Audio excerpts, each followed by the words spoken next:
In 2007, this was $1. In 2019, this was $1. Today, in 2024, this is $1. Inflation is a global challenge, but in Iran, it's been a particularly thorny problem for decades, worsening drastically over the past 10 years. But why? What are the key drivers? And how have sanctions, currency depreciation, and fiscal deficits combined to create a near-perfect storm of economic hardship? In this video, we'll break down the fundamental causes of inflation in Iran and explore why things have gotten so much worse in recent years, and consider whether incomes have kept pace with the rising costs of living. Let's start with the basics. Inflation refers to the general increase in the price level of goods and services over time, reducing the purchasing power of money. While inflation at low, stable rates is considered normal for most economies, Iran's inflation has been anything but normal. For decades, it has spiraled out of control, creating massive instability for the average Iranian household. But inflation in Iran isn't just an economic story. It's the result of a complex mix of political, fiscal, and international factors that have left the country in an inflationary cycle it can't seem to break. Let's explore why. Iran's inflation has been a challenge since the 1979 Islamic Revolution. There are periods of hyperinflation and consistently high prices. While other developing countries have managed to curb inflation through economic reforms, Iran's inflation has remained stubbornly high. There are numerous reasons behind this chronic inflation, but they boil down to a few key drivers: money supply, fiscal deficits, exchange rate depreciation, and international sanctions. Each of these factors has played a role in pushing Iran into a persistent inflationary spiral, with these issues becoming even more serious in the last decade.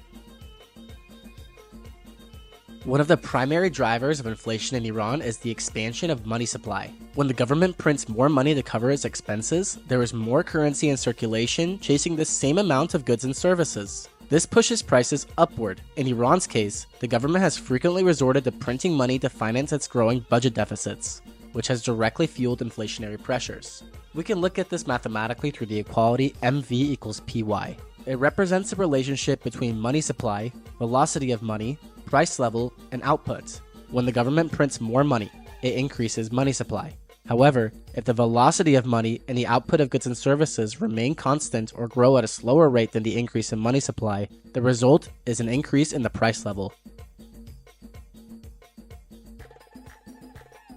Look, expanding the money supply is sometimes needed in times of crisis. I mean, look at the Fed chair. But it becomes problematic when used as a regular tool to prop up the government's finances. But there's another side to the deficit problem: military spending. Iran's government spending is a double whammy for the economy. The billions it allocates to supporting various clubs in the Middle East, such as Hezbollah in Lebanon and the Houthis in Yemen, and its involvement in regional conflicts have put a massive strain on the country's budget. This not only increases fiscal deficits, but also provokes international sanctions. And to cover these budget shortfalls, back to the money printer. So the result of this military spending is not just a bloated budget, but also punitive sanctions from the international community. Leading up to the Joint Comprehensive Plan of Action in 2015, Iran faced a series of increasingly stringent economic sanctions, primarily from these guys. These sanctions target Iran's oil exports, financial institutions, and key industries with the goal of pressuring the country to halt its nuclear program.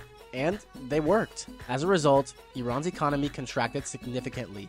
Inflation surged and the rial plummeted in value, which, needless to say, contributed to widespread economic hardship. The mounting economic pressure eventually led Iran to the negotiating table, culminating in the Joint Comprehensive Plan of Action, or known to most people as the Iran nuclear deal. It provided sanctions relief in exchange for limits on Iran's nuclear activities. And after months and months of deliberation, a deal was finally signed and everyone was happy. Right? He's still here! And Mr. Trump not coming alone is a prophet. I think that's spelled P-R-O-F-I-T. He could profit. The reimposition of U.S. sanctions in 2018 under the maximum pressure campaign did not have any mercy on the rial's value. But were Donald Trump's sanctions in 2018 actually that much worse than before? Absolutely. These sanctions aim to reduce Iran's oil exports to zero, cutting off a crucial source of revenue. Without access to financial markets, Iran's ability to trade, invest, and stabilize its local currency was undermined. This created a perfect storm of inflationary pressures. As the rial plummeted in value, the cost of imports skyrocketed. These sanctions made it extremely difficult for Iran to engage in international trade, even with non-Western countries. On top of that, there are even a series of secondary sanctions. These secondary sanctions punished non-US companies and banks that continued to do business with Iran, essentially cutting them off from US financial markets. This created a chilling effect, with many global businesses choosing to pull out of Iran altogether, further isolating the country and worsening its economic state. So, the Trump sanctions were just the first of several severe hits the Iranian economy took, which caused inflation to literally spiral out of control in the past few years. That was in 2018. And then comes 2020. The pandemic added another layer of complexity to Iran's inflation problem. The country faced economic shutdowns, healthcare crises, and supply chain disruptions, all of which worsened inflation. The government's response to the pandemic?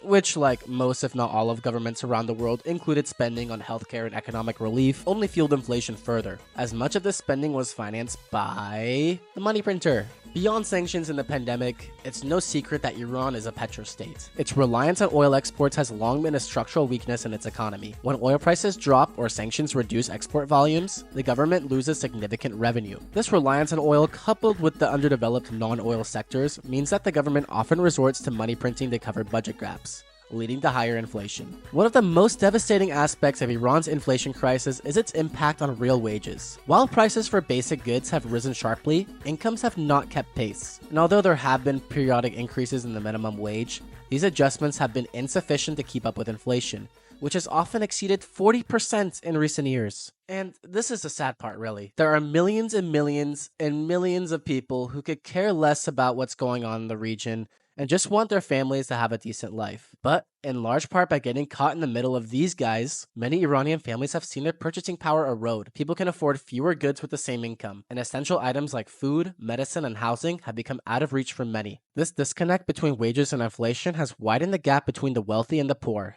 And just like in Lebanon, those with savings or access to foreign currencies can better protect themselves from the worst effects of inflation, while ordinary citizens face increasing hardship. Iran's inflation crisis is the culmination of a complex and interconnected series of factors, ranging from fiscal mismanagement and sanctions to geopolitical ambitions and global economic pressures. As the country continues to grapple with these issues, the Iranian people are left bearing the brunt of economic instability. Tackling this crisis requires not only economic reforms, but a fundamental rethinking of Iran's fiscal and foreign policies. Surprised if you made it this far, because my voice is pretty boring, but I do appreciate you tuning in the whole time, and I hope you learned a couple of things as well. Leave your thoughts down below and start the discussion. Are these sanctions against the country justified? What are some other solutions to what's going on that maybe I haven't mentioned? Does anyone have any ideas for specific solutions to the issues? So once again, leave a like, subscribe, start a discussion down below. If you want to see some more economics and finance videos, we're going to be churning out some more content on a regular basis. So stay tuned. This is Corp Dorks, and we'll see you around next time.